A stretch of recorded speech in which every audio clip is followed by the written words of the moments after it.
des gens comme ça à l'université, il y en a pas 150. Non. Vous étiez en train d'étudier en gestion du cinéma. Donc il était avec son proto un peu, pas tout cassé, mais tout...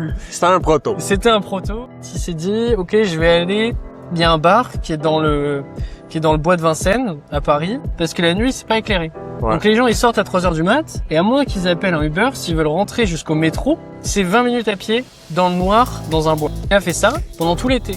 Pas une videuse, mais c'était un peu l'idée d'une videuse qui faisait rentrer les gens, et qui connaissait un peu tout le monde dans le bar. Il travaillait du coup avec des personnes aveugles et malvoyantes, et à mobilité réduite en général. Comme 2 vélos, enfin ça fait la longueur de 2 vélos on va dire, et donc cette remorque, dessus il y a une petite cabine, comme une petite voiturette, avec une assise. Parce que la voiture c'est pas cool, et surtout à Paris, Un trafic. t'es pas dans le trafic, t'es sur des pistes cyclables. T'es sur une banquette, t'es tranquille, t'es avec... Tu peux écouter ta musique avec ta jazz. meuf. On a transporté à un moment 1000 personnes 1000 courses dans une semaine. Oh wow. Ce qui est vraiment fou, c'est que si je me balade dans la rue un samedi soir, je vais voir le fruit de mon travail me passer devant.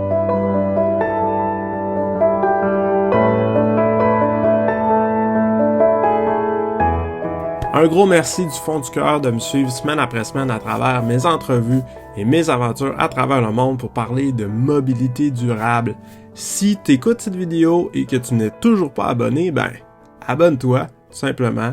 Ça m'aide dans ce que je fais au quotidien et ça m'encourage à en faire encore plus. Et guess what? À 500 abonnés, je te garantis qu'on fait un épisode par semaine. Cette semaine, on parle de vélo cargo, de taxi et guess what? On s'en va à Paris rencontrer l'entreprise Bim Boom.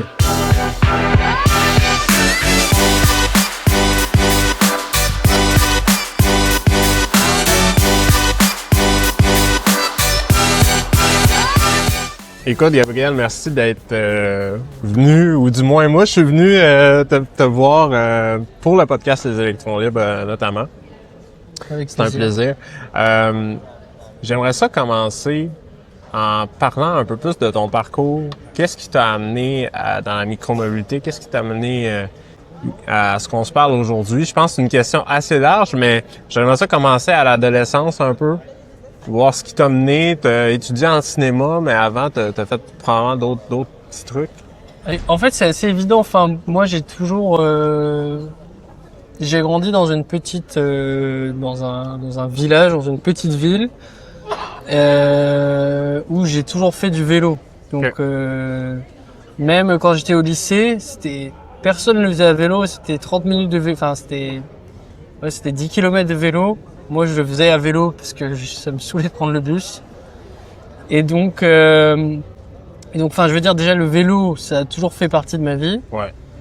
Et ensuite, quand je suis arrivé à Paris, au début, je prenais le métro un peu comme tout le monde.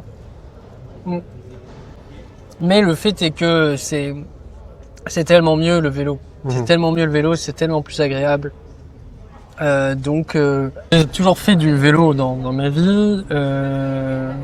Et même dans mon quotidien en soi, je pense qu'il y a des gens qui font jamais fait, qui font pas du tout de vélo. Moi, j'en faisais, donc voilà. Et puis après, à Paris, c'est quand même assez évident le vélo. T'as les Vélib, c'est vraiment, enfin, je dis ça parce que moi, pendant longtemps, j'avais pas de vélo à Paris. Après, j'avais un vélo de course, mais c'était pas très adapté parce que, comme tu l'as vu, tu manques de mourir au ouais. Moi, j'avais un vélo de course où t'as les vitesses sur le cadre. Ah non. Du coup, tu peux pas freiner et changer les vitesses en même temps, donc c'est très dangereux. Mais il y a les Vélib et il y a, en fait, en plus, le réseau cyclable, c'est vraiment énormément. Même moi, je l'ai vu du coup, vu que j'ai beaucoup conduit de vélo pendant ces 3-4 dernières années, à quel point le réseau il s'est étendu, c'est plus propre qu'avant, etc. Donc voilà. Et après, sinon c'est une rencontre aussi. J'ai fait ça parce que mon associé l'a fait, que je connaissais mon associé et voilà. Mais c'était pas. C'était une rencontre, mais c'était totalement dans mon domaine et ça me paraissait évident aussi parce que voilà, j'ai toujours fait du vélo, je fais du vélo. Ouais, c'était une évidence. Ça restait évident, on va dire. Puis, On discutait tout à l'heure justement de ton parcours, un peu de l'histoire de Bim Boom, parce que t'es associé avec Chris chez Bim Boom, des véhicules en fait, des remorques qui servent à transporter des personnes avec des vélos. Exactement. Donc c'est un produit assez innovant sur Paris présentement que vous avez, mais tu me racontais un peu les aventures que vous avez eues avec Bim Boom. Avant les aventures, avant que Bim Boom soit même Bim Boom, comment vous en êtes arrivé à vous rencontrer, Chris et toi? On s'est rencontrés à la fac tout simplement. Moi j'avais déjà en fait ce profil un peu, j'avais déjà un peu zoné dans l'écosystème, start-up, etc. Donc c'était un peu un truc que je connaissais. Et en fait des gens comme ça à l'université, il y en a pas 150. Non. donc voilà, donc du coup c'est comme quand on s'est rencontrés en L1 de la fac, on a tout de suite accroché sur ce truc-là, et en fait c'est pour ça qu'après lui avait ce projet-là, et j'étais qu'il a maturé longtemps quand même avant d'avoir le premier proto. Lui il était en maturation. Et du coup, c'était, il venait naturellement en fait, il venait vers moi, parce que c'était quelque chose qu'on partageait comme ça. Et puis voilà. Et après, moi, quand je suis rentré quand on a commencé à travailler ensemble, au début, moi, je lui ai juste dit, écoute, là, je t'aide pendant 3 mois, et puis moi, j'avais autre chose à faire en fait, donc ça m'arrangeait. Je voulais travailler à mi-temps. Je lui ai dit, écoute, je t'aide à mi-temps pendant 3 mois. Et puis comme ça, je t'aide et moi je peux faire mon truc. Et donc et voilà. Et après, plus tard ça a évolué. Plus tard ça a évolué, et finalement, maintenant je suis dans le projet à plein temps, mais voilà. Depuis maintenant 4 ans. C'est ça. Bientôt 4 ans. Ouais.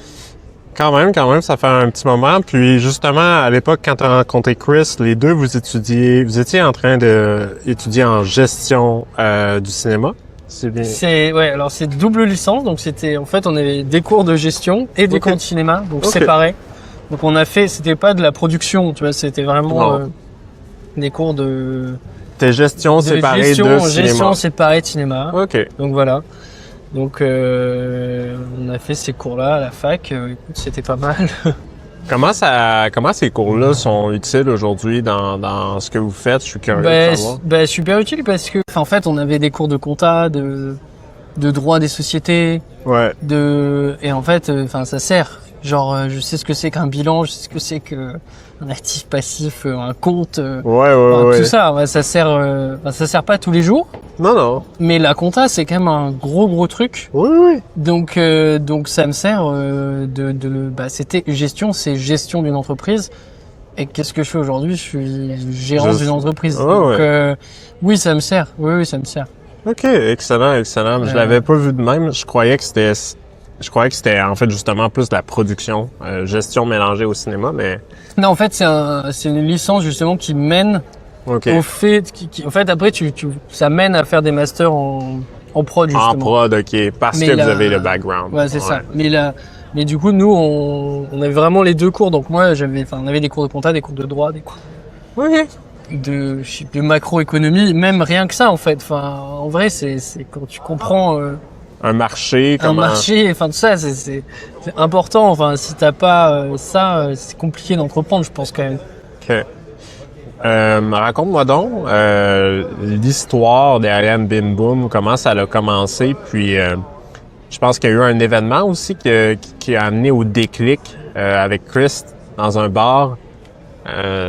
Raconte-nous un peu l'histoire. Oui, du coup, donc au début, donc on a construit Chris a construit un premier prototype de remorque, et en fait donc de remorque pour le transport de personnes.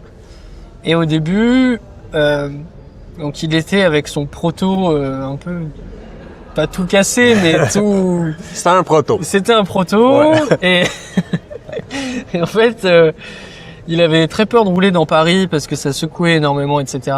Il avait très peur de parler aux gens. Il savait pas trop quoi faire. Donc en fait, il s'est dit, ok, je vais aller il y a un bar qui est dans le bois de Vincennes à Paris. Il y en a plusieurs. Il y a ce bar-là qui est un bar-boîte et qui est en fait à 15 minutes à pied, voire 20 minutes dans le bois. Ok. Dans la nuit, parce que la nuit c'est pas éclairé. Ouais. Donc les gens ils sortent à 3h du mat et à moins qu'ils appellent un Uber, s'ils veulent rentrer jusqu'au métro, c'est 20 minutes à pied dans le noir dans un bois. Et donc en fait il s'est dit je me mets ici, je dis navette vélo, moi j'en ai pour 2 minutes en vélo et donc ça va, c'est hyper, c'est vraiment ça a sa place quoi. Donc il a fait ça pendant tout l'été. Et il y avait une personne qui était à lac, en fait, qui était, c'était pas une videuse, mais c'était un peu l'idée d'une videuse qui faisait rentrer les gens et qui connaissait un peu tout le monde dans le bar, etc. Je mets une pause pour expliquer aux Québécois parce qu'une videuse, on ne sait pas du tout c'est quoi au Québec. Vas-y, c'est quoi une videuse? Un videur, c'est plutôt un videur normalement. Ok. C'est quelqu'un qui est devant une boîte. Ah, c'est comme un doorman. C'est un doorman, mais tu sais, qui est devant une boîte pour et on dit videur parce qu'il vide, il sort les gens de force, tu sais. Et il te refuse, il te dit non, tu rentres pas, tu vois. Ouais, oui, ok. Et donc là, il y avait pas de videur parce que c'était un bar-boîte, mais il y avait quand même une queue devant la boîte, etc. Et donc en fait, c'était elle qui était devant la boîte, qui gérait, enfin pas tous les jours, mais qui gérait les entrées. Et donc cette personne-là, qui en plus son boulot c'était d'avoir la tchatch, de parler aux gens, etc. En fait, il se trouvait qu'elle était malvoyante. Et donc du coup, Chris transportait régulièrement cette personne. Cette dame, ouais. Et il a fini par comprendre, parce qu'à un moment, il était plus loin, et il lui dit, je vais pas pouvoir revenir tout de suite et tout. Et elle lui dit, je t'attends. Il dit, je comprends pas, elle peut marcher d'elle-même. Ouais. Et finalement, elle lui explique qu'elle est malvoyante, et que donc pour elle, alors je sais pas comment elle fonctionnait avant, mais pour elle, le trajet de 20 minutes à pied dans le bois, c'était un vrai frein. Donc avant, je sais pas, est-ce qu'elle faisait du stop, elle demandait à quelqu'un de l'amener, je sais pas comment elle fonctionnait. Mais donc du coup, Chris, c'était sa première MAU, tu sais. Oui. Parce que en fait, elle revenait. Et donc voilà. Et donc, à sa surprise, à sa grande surprise. À sa grande surprise. Et donc après, on a fait d'autres choses. Et finalement, cette idée est revenue et on s'est dit mais en fait, cette personne, elle était à mobilité réduite, littéralement.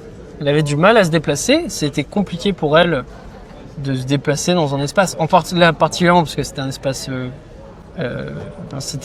Elle voyait. Ouais. Elle n'était pas complètement aveugle ou quoi, mais juste dans le noir, c'était très compliqué. Juste des limitations, ouais. Voilà. Et donc ensuite on est allé par la suite on a commencé à travailler du coup avec des personnes aveugles et malvoyantes et à mobilité réduite en général. OK. Mais c'est intéressant de voir justement que vous êtes parti d'un besoin un peu général, c'est-à-dire qu'on est à la découverte. C'est comme dans n'importe quelle start-up, on a une phase découverte, on découvre un peu le marché, on découvre les besoins, on lance des lignes à l'eau, comme on dit en bon québécois, on fait juste regarder qu'est-ce qu'il y a. Puis, à votre grande surprise, il y avait de la demande et c'était pas juste un besoin luxueux, on était dans un besoin nécessaire, on était vraiment dans le nécessaire. Mais je pense que t'en as qui créent, je pense que soit tu peux créer si t'es vraiment sérieux, tu crées une boîte parce que t'es sûr qu'il y a un besoin. Ouais. Mais quand t'es jeune et que t'as de l'espoir, tu crées une boîte parce que tu te dis j'y crois. C'est pas forcément une bonne idée, hein. Non. Mais tu dis j'y crois. Et en fait, en disant j'y crois, on a fini par rencontrer un besoin qui était vraiment très fort. Ouais. Et donc on s'est dit que c'était ce besoin-là qu'il fallait adresser. Mais à l'origine, on était plus dans le mode j'y crois. Et le mode j'y crois, il est complètement... c'est déprimant parce que t'y crois, mais que les gens, ça marche pas. Enfin, tu n'arrives pas à... En fait, c'est ce truc de si t'as pas de la pain, tu vois, faut aller là où il y a de la pain. Et c'est là où il y a un vrai besoin. Parce qu'il y a des gens qui sont pas contents de ce qu'ils ont. Non. Et donc finalement, c'est ce qu'on a fait et c'est ce qu'on a trouvé. Ouais. Il y a plusieurs milieux comme ça où on découvre qu'il y a de la peine. C'est plate à dire parce que des fois, On se dit, on recherche un peu le croustillant, là où il y a de la friction, là où c'est difficile, où on voit que les gens sont insatisfaits, mais justement, dans ce temps-là, c'est une opportunité d'affaires. Très, très souvent, c'est une opportunité d'affaires qui attend juste à être solutionnée adéquatement. Puis vous avez trouvé ça dans le Bim Boom. Pour les auditeurs, les gens qui écoutent la version audio, on aimerait ça avoir une description un peu d'à quoi ça ressemble un Bim Boom. Donc un Bim Boom, c'est une remorque à vélo. Donc c'est un vélo tout à fait classique devant, qui est électrique, et sur lequel on va, on met une première attache sur lequel on va venir.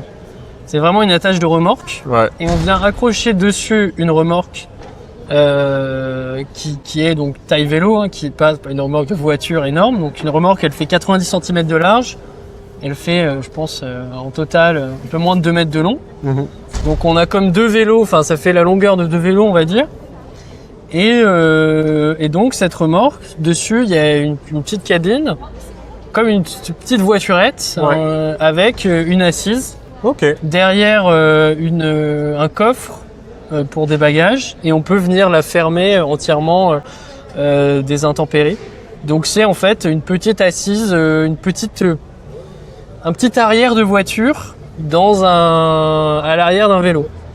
Et en fait, la remorque est elle-même électrique et elle va venir en fait se calquer sur le vélo. Et donc on peut comme ça tracter sans effort supplémentaire l'ensemble avoir 2 personnes derrière soi sans être devant en train de mouliner. Ouais. J'ai le goût de parler un peu de tech parce que justement j'y ai pensé récemment. Tu as le vélo électrique qui est motorisé. Tu as la remorque qui est motorisée aussi. Comment on fait fonctionner tout ça en même temps là, pour pas que la remorque en donne trop? Eh ben ça, tu pourras demander à nos amis de Carriole. OK, c'est eux qui font ce système. Mais en gros, comment ça fonctionne? Il y a un capteur. En vrai, c'est assez simple. Un capteur c'est simple, mais après tu peux le complexifier à envie. Mais il y a un capteur de déformation qui va en fait, qui est dans le timon, donc dans la partie qui se connecte sur le vélo, qui va simplement capter quand est-ce que tu tires et quand est-ce que tu compresses. Donc, quand est-ce que ça freine, en fait. Donc, en fait, tu as ton information qui dit « Ah, ça tire ». Donc, la remorque, elle dit « Ah, ça tire, j'avance ». Et ensuite, « Ah, ça freine, je m'arrête ». Et donc, ça fonctionne comme ça. OK. Ben, bonne manière d'expliquer simplement quelque chose de très compliqué, parce que je sais que c'est compliqué au niveau mathématiques, ce qu'il y a en arrière au niveau du code, etc. Oui, c'est ça. Du firmware. Parce qu'après, après, il faut que tu prennes en compte toutes les forces présentes. C'est exact. Que si t'es en pente, que si, etc., que si tu prends un dodan et que ça saute, il y a toutes ces choses-là. Mais en gros, c'est ça le principe de base. Vous avez travaillé avec une compagnie tierce pour créer votre base. Puis après, vous avez décidé de mettre une cabine. La cabine, comment ça se passe? Parce que Paris, on le sait, en ce moment, il fait beau à Paris. On annonce une semaine merveilleuse au niveau de la température. Mais des fois, il pleut. Des fois, il fait froid. C'est l'hiver. Comment ça se passe? Alors, ça se passe que, tout simplement, on a donc on a une assise. On a donc, on est à l'avant, on a complètement, c'est majoritairement fermé. C'est-à-dire qu'au début, on était plutôt majoritairement ouvert. Et progressivement, on a été majoritairement fermé. Et aujourd'hui, la taille des fenêtres, elle est un peu plus grande qu'une fenêtre de voiture. Parce qu'en fait, les fenêtres de voiture, c'est petit. C'est petit par rapport au véhicule. Oui. Donc nous, au début, c'était plutôt complètement ouvert. Et progressivement, on s'est refermé. Et maintenant, donc, on a donc devant le pare-brise. Et sur les côtés, c'est soit ouvert, soit, et ça pourra évoluer, mais très simplement, en fait, on a des fenêtres aujourd'hui qui sont en bâche. Donc, on vient juste fermer avec de la bâche transparente. Donc, on peut continuer à voir. Donc, c'est très, très low-tech, mais ça peut complètement fermer du vent. Donc, soit on est en position été, tout ouvert. Donc, on n'a pas le vent de face, mais on a le vent qui rentre sur les côtés. Soit on va fermer une fenêtre, 2 fenêtres, et ensuite, si on a froid, on a des sièges chauffants. Donc ça c'est la solution la plus facile au lieu la plus d'avoir facile parce que si tu veux chauffer de l'air, ça prend c'est beaucoup énormément d'énergie. Ouais. Et en fait, des sièges chauffants, c'est directement contre ton corps en fait. Ouais. Donc t'as une sensation de chaleur qui est beaucoup plus, enfin qui est immédiate. Et en plus, de toute manière, même s'il fait froid, tu rentres. Enfin, t'as pas forcément envie de te découvrir de toute manière. Donc en fait, ne t'enlèves pas ton manteau, tu rentres, t'es sur le siège chauffant, c'est suffisant comme apport de chaleur. Enfin, moi, j'ai jamais personne qui m'a dit j'ai froid parce que tu vois quand t'es dans le bus, un bus c'est pas forcément surchauffé et il suffit que ce soit un peu plus chaud qu'à l'extérieur, c'est suffisant, tu vois. Ouais. Donc nos bus au Québec sont clairement surchauffés l'hiver. Je peux te raconter des histoires où que t'es à l'extérieur, t'as froid. Oui. Puis à l'intérieur, tu transpires, puis c'est complètement c'est comme la clim aux États-Unis quand tu meurs de chaud. Ouais. Tu meurs de froid. C'est la même chose, c'est un peu l'extrême en Amérique, mais c'est intéressant justement que vous avez pris des solutions simples pour juste rendre vos passagers un peu plus confortables. Comment ça se passe au niveau de la suspension? Parce que, bon, Paris, c'est pas le Québec. On n'a pas autant de nids de poules. C'est pas l'Afghanistan. Des fois, on se sent comme à Kandahar quand on arrive à Montréal. C'est sans vouloir critiquer l'administration montréalaise. Les rues, des fois, sont difficiles pour nos suspensions de voitures. Je pourrais pas imaginer pour une remorque de vélo. Comment ça se passe à Paris par rapport à ça? C'est un gros problème. Okay. Je vais être honnête avec toi. Enfin, c'est pas un gros problème parce que ça va. Ouais. Mais je pense que c'est le frein principal à l'acceptation générale, à un confort en fait, à un vrai confort. C'est-à-dire que t'as pas froid, t'as pas de vent, t'es assis, c'est un siège, tout ça c'est classique. Le problème c'est que ça secoue encore un peu. Ouais. Aujourd'hui sur la remorque qu'on a, on n'a pas de suspension sur les roues. Ouais. Donc c'est direct. Okay. Nous, on a notre système de suspension en interne dans l'assise. Ouais. Donc c'est un peu mieux. C'est un peu mieux. Mais idéalement, ce qu'il faudrait, c'est un système de suspension dans les roues. Ouais. Et ça, c'est possible, mais c'est compliqué parce que justement l'algorithme, etc. Oui. Mais voilà, ça c'est. Je pense que si tu veux, le confort d'un vélo-taxi et le confort d'une voiture, enfin en tout cas pour nous, parce que t'as des tricycles où t'es très très ouvert et tout, mais nous, si tu veux, on se rapproche quand même d'une voiture. Enfin en soi, ça va. Le vrai problème, c'est ce qui manque, c'est les suspensions. Ouais. Pour vraiment être, parce que une voiture, c'est incroyable. Enfin, je pense qu'on a oublié. On oublie à quel point c'est fou. Mais moi, pour avoir développé moi-même, comprendre un petit peu industriellement, etc. Maintenant, je regarde les voitures et je me dis, mais c'est fou en fait. Ce qu'on arrive à faire, c'est extrêmement confortable. Il y a tout un tas d'aides à la conduite. Quand tu fermes la porte, maintenant, ça fait... Oui, c'est un petit clic. Je veux dire, même les voitures, même dans mon enfance, ça n'avait rien à voir. Ça restait. Maintenant, c'est devenu d'une précision incroyable et d'un confort incroyable, vraiment fou. C'est difficile pour le citoyen régulier de sortir de cette zone de confort-là. Pas vraiment, non. Pas vraiment parce que la voiture c'est pas cool et surtout à Paris. Ouais. Parce que alors il y a plusieurs choses. Quels sont vraiment, sans parler des personnes à mobilité réduite, les avantages en tant que client Bing Boom? Alors oui, tu te fais un peu secouer, mais tu vois beaucoup mieux la ville. Parce que déjà t'es pas dans le trafic. T'es pas dans le trafic, t'es sur des pistes cyclables. Ouais. Donc rien que sur les quais, tu roules beaucoup plus proche de l'eau. T'as pas des gens devant toi. Tu vois, à nous, notre toit, il va là. Ouais. Tu vois, tu peux regarder le toit de haut. Tu peux regarder le haut du toit. Donc tu vois beaucoup mieux.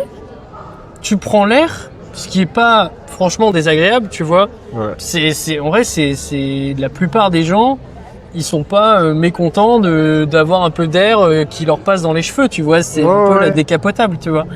Donc, au final, c'est ça. Donc, t'as cet aspect, c'est cool. En vrai, c'est une expérience qui est plus agréable que d'être comme ça dans ta voiture. Aussi un truc un peu bête, mais nous, donc, vu qu'on est en fonctionnement remorque, ce qui est pas le cas pour tous les tricycles, parce que quand t'es en tricycle, t'as le chauffeur qui est devant toi. Ouais, et en gros, toi, t'es juste derrière lui. Nous, un vrai avantage, c'est que t'as une séparation auditive entre le conducteur et les passagers. T'es derrière. T'es sur une banquette, t'es tranquille, t'es avec ta musique avec jazz, ta meuf, tu vois, t'es là, t'es tranquille, tu peux raconter n'importe quoi. Globalement, on t'entend pas. Enfin, t'as un sentiment de privé, tu vois. Okay. Dans comme la dans cabine. une limousine un peu. Ah ouais, ça, t'as l'impression d'être dans. Alors bon, du coup, tu te fais un peu secouer, mais t'es dans ta petite limousine et voilà. Donc globalement, non, le confort. Enfin, je pense que. Je te dis, la voiture, c'est impressionnant et c'est vrai, je le pense, c'est vraiment très impressionnant. Mais en fait, on s'en fiche d'avoir ce niveau-là de confort. Enfin, c'est pas. C'est comme si tu passais d'un lit d'hôtel au lit de chez toi. C'est pas comme si tu passais d'un lit d'hôtel au camping. C'est pas non plus le camping, tu vois. Le camping, c'est quand t'es sur un porte-bagages de quelqu'un. Là, c'est très désagréable. Mais ça va, quoi. Tu peux fumer.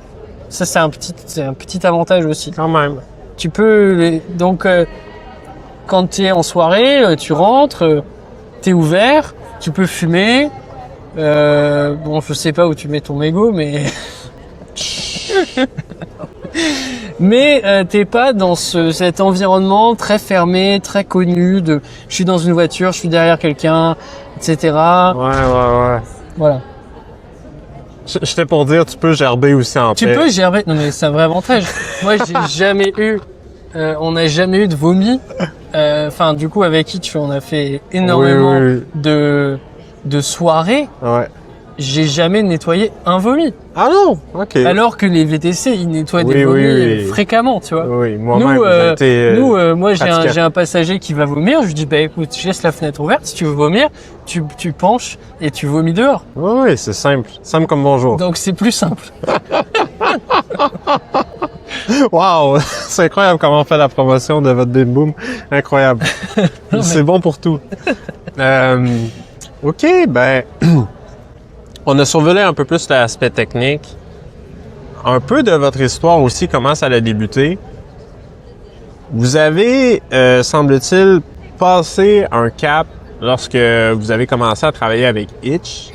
On sait que travailler avec un grand joueur comme Hitch, ça peut être parfois demandant, un peu plus difficile. Quand on rentre dans la cour des grands, généralement, les demandes sont un peu plus grandes, les attentes sont plus élevées aussi. Aujourd'hui, comment ça se passe avec Hitch? Alors, ça se passe bien. Au final, ça a été... Donc oui, Ça a été des apprentissages. Ça a été beaucoup d'apprentissages.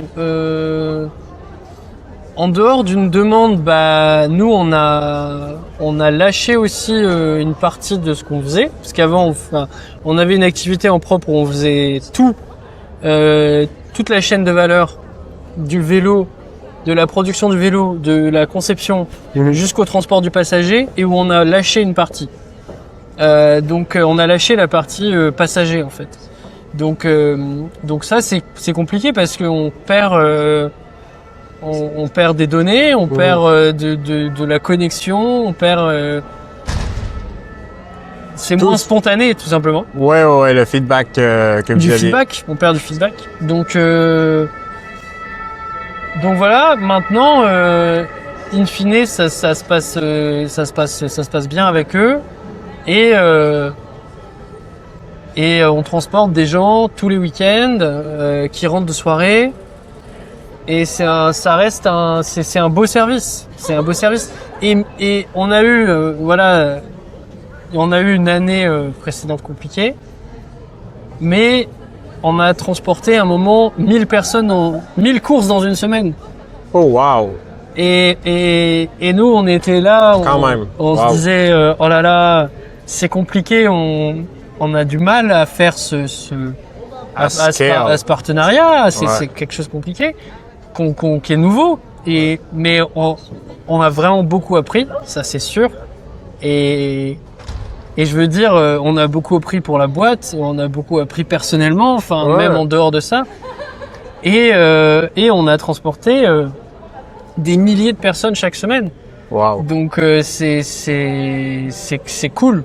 Vraiment, c'est juste cool de se dire c'est génial. Et ce qui était fou, personne. Ce qui était vraiment fou et ce qui est même fou aujourd'hui, c'est que des fois, la dernière fois, je sortais du cinéma et je me balade je rentre chez moi, sur mon Vélib justement. J'étais sur un Vélib en plus qui marchait pas, donc j'étais en train de mouliner parce que j'avais pas de, mon dérailleur était mal branché, donc j'étais bloqué en vitesse 1 du Shimano Nexus comme ça. Le petit squeak-quick de la chaîne sec là, en plus. Ça n'allait pas du tout. Et là, je tombe sur des chauffeurs hitchbike du coup que je connais.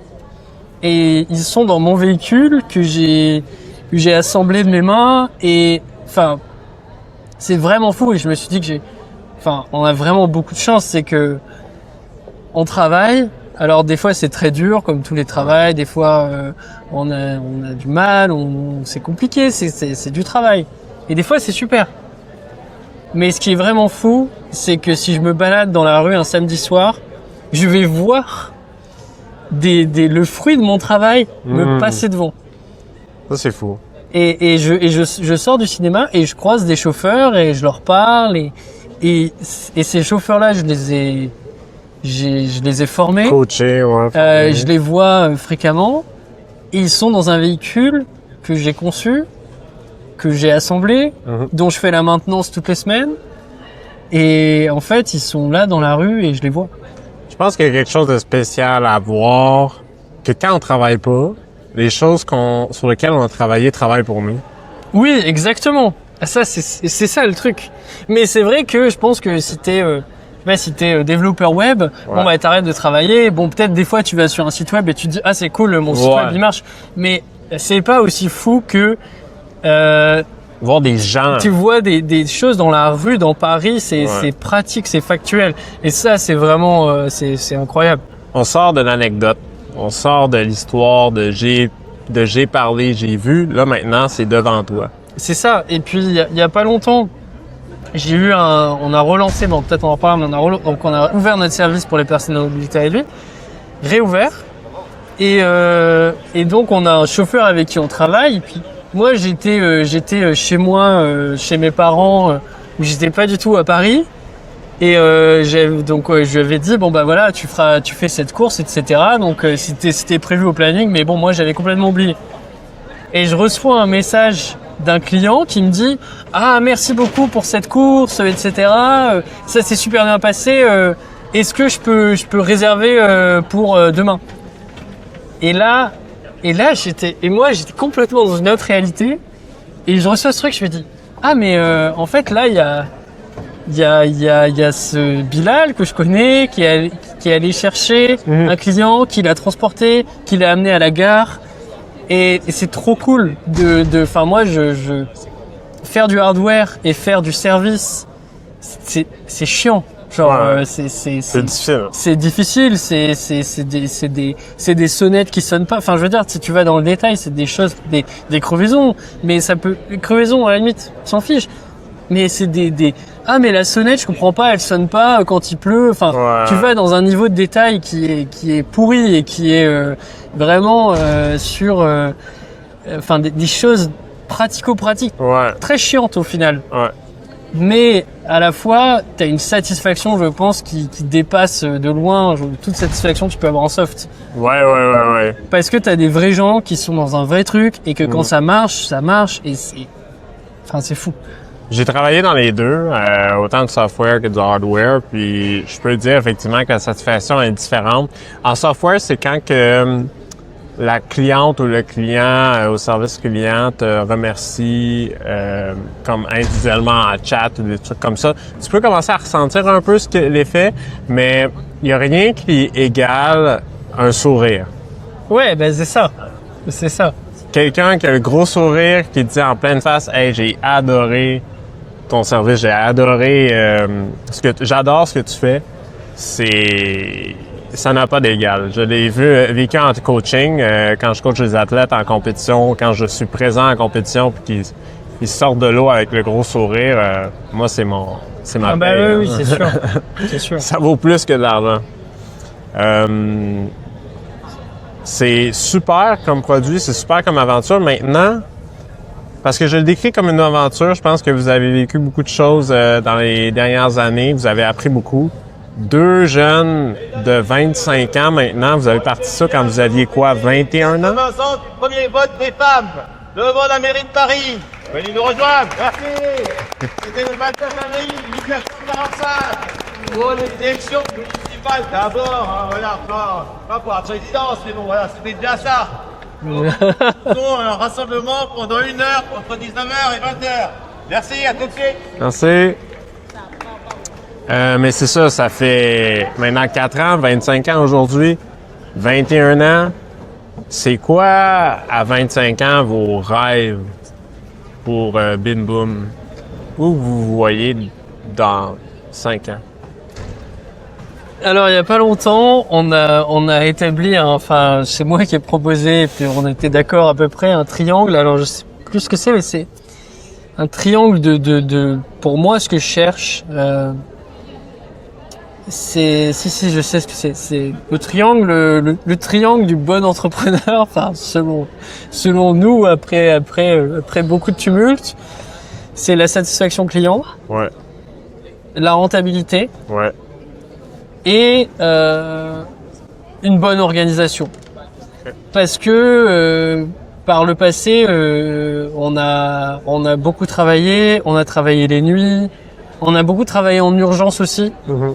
C'est-à-dire que au début, quand on faisait notre service pour les personnes à mobilité réduite, on courait toujours, on acceptait les courses comme ça, on voulait se plier pour que ça marche. Et donc on voulait se plier pour que ça marche. Et donc on a beaucoup fait des compromis sur notre vie perso. ouais. Donc et on a fait des compromis sur la rentabilité. On a fait des compromis sur l'organisation et notre vie perso. C'est beaucoup de sacrifices. Et la satisfaction client, c'est pour moi la valeur principale. Donc voilà, moi je pense que c'est ça qu'on cherche aujourd'hui. On a fait beaucoup de sacrifices. Et enfin c'est ça. Je veux pas. C'est un peu nul à dire. On a fait beaucoup de sacrifices. On a fait des sacrifices. Mais c'était génial aussi, donc voilà. Enfin, quand on dit des sacrifices, c'est des sacrifices qu'on fait aussi. Enfin, on choisit sa vie. Il y a pas de sacrifice. Il y a pas de. J'ai choisi là où je suis. Ouais. Et j'ai choisi de travailler la nuit parce que ça m'intéressait de faire ce projet. Donc, faut pas rentrer dans c'est dur ma vie. Je veux pas rentrer là-dedans. Non. Voilà. Si je peux illustrer d'une certaine manière, c'est un peu comme quand on est en amour. Tu sais, quand on est en amour, c'est une relation qu'on a avec une autre personne. Hein? Un entrepreneur, je pense, à certains égards, ce qu'il aime le plus dans son travail, c'est la relation qu'il a avec ses clients. C'est justement cette relation indirecte, parfois, mais réelle, qu'il a avec son client et il est prêt à sacrifier beaucoup. Oui. Et puis t'as envie de livrer, t'as envie que ça marche, t'as envie de. Mais en même temps, tu as fait un choix aussi. Oui. De t'investir dans cette relation-là. Exactement. C'est vrai. Non, c'est vrai. C'est marrant comme on a fait souvent cette analogie couple-entreprise, mais c'est vrai que comme ça, je l'avais jamais eu. Mais voilà. Donc voilà, nous ce qu'on cherche aujourd'hui, c'est ça, satisfaction client, rentabilité et organisation, qu'on soit sur. Simplement, je pense que c'est des bonnes bases. Mmh. Je sais que je fais de l'argent, je sais que le travail que je fais, il est bien et les gens ils sont contents de moi et je le fais bien. Mmh. Je le fais pas n'importe comment. Je suis pas toujours en train de courir après. Non. Voilà. Est-ce que vous verriez Bim Boom, par exemple, parce que là, vous êtes à Paris. Paris, c'est une ville extraordinaire, c'est merveilleux. En même temps, comme tu disais tout à l'heure, c'est un peu un bordel pour se promener, pour naviguer. C'est un beau bordel, c'est un beau mess, comme on dit. Est-ce que vous verrez Bim Boom un peu dans d'autres villes à forte densité, comme je pense à New York rapidement, je pense à... C'est possible. Et franchement, pourquoi pas? Enfin, surtout New York. Moi, je veux bien aller à New York tous les jours, tu vois. Je veux dire, c'est sympa, New York. Y a pas de souci avec ça. Ça prend de la densité, certainement, pour avoir un avantage, mais... Voilà. Non, après, oui, tout à fait. Maintenant, on est très loin d'avoir nail Paris. On a encore beaucoup de choses à faire ici. Et je pense que Paris, c'est la ville aujourd'hui. On est là et on pourrait pas être mieux ailleurs parce que c'est hyper dense. C'est en complète transition vers le vélo. La politique de la ville, elle va vers ça. Les habitudes des gens, elles vont vers ça. Donc, on est au bon endroit. Donc, voilà. Mais après, bien sûr, aller ailleurs, ça c'est évident. Maintenant, je pense qu'il y a plein de villes où c'est plus compliqué parce qu'il y a pas les habitudes, il y a pas l'infrastructure. Donc voilà, aujourd'hui, on est au bon endroit aussi. Voilà. Ouais. Ben, écoute, très impressionnant comme projet. Vous avez trouvé votre niche auprès des personnes qui ont des limitations, mais votre service est disponible aussi auprès des personnes qui ont des besoins divers, que ce soit on sort en boîte, on veut juste se déplacer autrement en ville, plus rapidement. Dans Paris, c'est plus rapide le vélo que l'auto. On sait, c'est facile à comprendre. J'ai envie de vous souhaiter la meilleure des chances pour l'avenir, mais aussi de la stabilité, peut-être des vacances, pouvoir du moins prédire quand on part en vacances pour vous deux, Chris et Gabriel.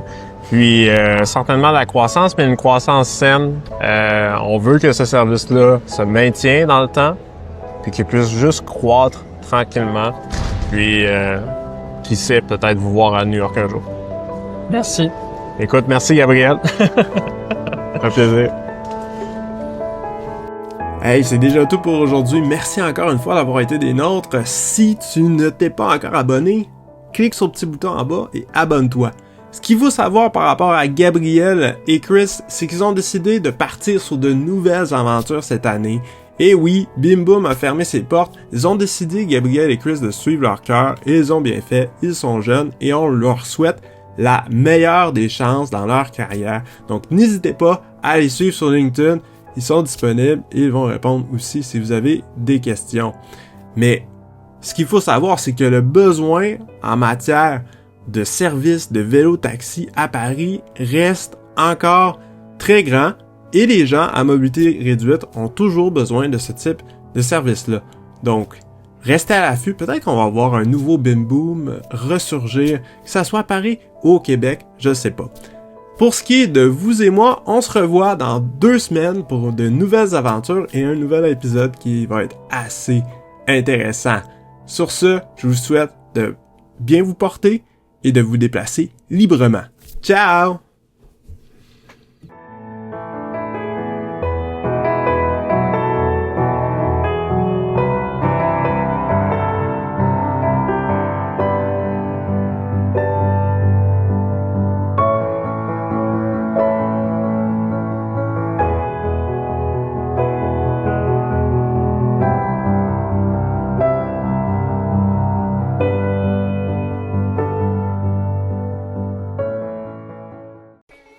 Bon, une séance IPA, Pierre Desrevois. C'est notre chum Étienne qui a ça, hein Simon? Parle donc un peu plus là. Mais justement, il faut entendre quand je